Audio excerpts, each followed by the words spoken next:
Assalamualaikum warahmatullahi wabarakatuh. Saya di sini akan mereview materi hukum administrasi negara, yaitu instrumen pemerintahan.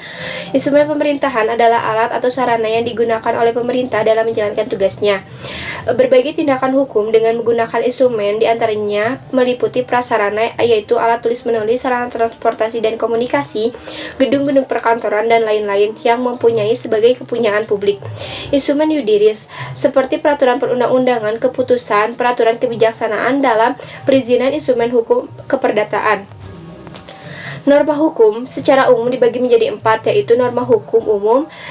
Umum di sini adalah ditunjukkan untuk semua orang atau sarana warga negara, yaitu contohnya barang siapa, setiap orang, dan setiap warga negara. Yang kedua ada norma hukum individual, yaitu norma yang hukum ditunjukkan untuk dialamatkan kepada seseorang, beberapa orang, atau banyak orang yang telah tertentu. Yang ketiga ada norma hukum abstrak, yaitu suatu norma yang melihat atas perbuatannya tidak ada batasannya dalam arti tidak konkret, yaitu mencuri, membunuh, dan menebang pohon.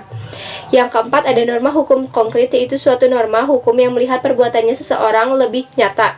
Contohnya mencuri mobil merek Innova berwarna merah yang parkir di depan kampus. Ada 4 macam sifat norma hukum, yaitu yang pertama ada norma hukum umum abstrak, suatu norma yang hukum ditunjukkan untuk umum dan perbuatannya masih bersifat abstrak, misalnya dalam bentuk undang-undang, peraturan pemerintah, contoh peraturan presiden.